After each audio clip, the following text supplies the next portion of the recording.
خاص پیشکش یوم آزادی سیریز میں آپ کا استقبال ہے۔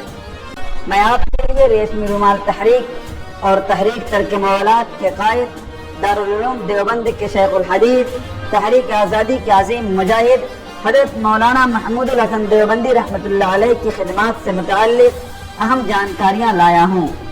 حضرت شیخ الہند 1268 ہجری مطابق 1851 عیسوی میں بریلی کے اندر پیدا ہوئے، جہاں آپ کے والد مولانا ذوالفقار علی دیوبندی ملازمت کی غرض سے مقیم تھے۔ حضرت شیخ الہند نے برطانوی استعمار سے آزادی کے لیے سب سے پہلے میدان جہاد میں اس وقت قدم رکھا جب پورے اہل ہند پر خاموشی طاری تھی۔ انگریز کی مخالفت کرنا گویا موت کو دعوت دینی تھی۔ سن 1878 عیسوی کو حضرت شیخ الہند نے سنرت الترتیب کے نام سے ایک جماعت کی بنیاد رکھی اور منظم طریقہ سے نوجوانوں میں انقلابی روح پھونکنے کا عزم لے کر اٹھے۔ حضرت مدنی فرماتے ہیں، شروع میں قیاس سے بھی زیادہ مشکلات سامنے آئیں اور تند آندھیوں کا سامنا کرنا پڑا۔ ہر شخص ناصح و خیر خواہ بن کر سد راہ بنا۔ اس زمانہ میں انگریز نے اس قدر پیش بندی کر رکھی تھی کہ سیاست کی طرف آنکھ اٹھانا 1857 عیسوی کا سما باندھنا تھا۔ آزادی اور انقلاب کو اگر کوئی خواب میں بھی دیکھتا تو اس کی سخت سزا مقرر ہو جاتی۔ چاروں طرف خفیہ پولیس کا جال بچھا ہوا تھا۔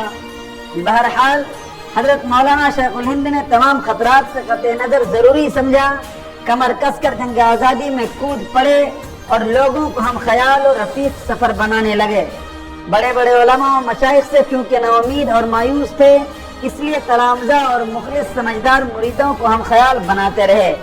ناظرین، حضرت مولانا محمود حسن دیوبندی رحمۃ اللہ علیہ نے کئی تحریکات کو جنم دیا اور بہت سے تحریکات کے حصہ بھی بنے، مثلا جمعیت الانصار کا قیام، تحریک کے خلافت، تحریک ترک موالات، تحریک ریشمی رومال وغیرہ۔ ان تحریکوں میں ریشمی رومال سب سے اہم اور قابل ذکر ہے۔ اس تحریک نے جدوجہد آزادی کو آہنگ، نئے جذبے اور نئی جہت سے متعارف کرایا، جو ہندوستان کو آزاد کرنے والی پہلی بین الاقوامی مہم تھی۔ اس تحریک کے وطن سے 31 سال بعد 1942 عیسوی میں انڈین نیشنل آرمی پیدا ہوئی۔ ریشمی رومال تحریک اس نقطۂ نظر سے بڑی اہمیت کی حامل ہے کہ اس کے بانی سیاسی شطرنج کے کھلاڑی نہیں، بلکہ دارالعلوم دیوبند میں قرآن و حدیث کا درس دینے والے ایک سادہ لوح مدرس تھے، اور ان کے رفقا مدرسہ کے وہ غریب طلبہ تھے جو اپنے استاذ کے ایک اشارے پر ملک کی بقا و حفاظت پر اپنی قیمتی جان دینے کے لیے تیار تھے۔ ناظرین، شیخ الہند محمود حسن دیوبندی رحمۃ اللہ علیہ ایک عالم دین، مستقبل شناس، ہندو مسلم اتحاد کے علمبردار اور جنگ آزادی کے سرخیل تھے، جنہوں نے 40 برس تک دارالعلوم دیوبند میں مدرس کی خدمات انجام دی۔ جہاں وہ ایک طرف اپنے شاگردوں کو علم جوہر کا درس دیتے تو وہیں دوسری جانب اپنے مخصوص نشستوں میں برٹش حکومت کے خلاف اور حالات حاضرہ پر اظہار خیال بھی کرتے تھے۔ ان میں ایک کثیر تعداد ان شاگردوں کی بھی ہوتی تھی جو سرحدی علاقوں سے تعلیم حاصل کرنے کے لیے دیوبند کا رخ کرتے تھے، جس کے اثرات ان کے شاگردوں پر پڑنے لازم تھے۔ شیخ الہند کی سرگرمیاں سن 1906 عیسوی سے جاری و ساری تھی۔ انہوں نے سن 1909 عیسوی میں مدرسہ کے تمام سابق طلباء کی ایک تنظیم جماعت الانصار نام سے تشکیل دی، جس کا اجلاس سن 1910 عیسوی میں بلایا گیا، جس میں معاشرے کے ہر طبقہ نے بھی شرکت کی۔ سن 1911 عیسوی میں تحریک آزادی کے لیے جہاں بہت سے اسباب و ذرائع اختیار کیے گئے، وہیں پیغام رسانی کے لیے ریشمی رومال کا آغاز عمل میں لایا گیا۔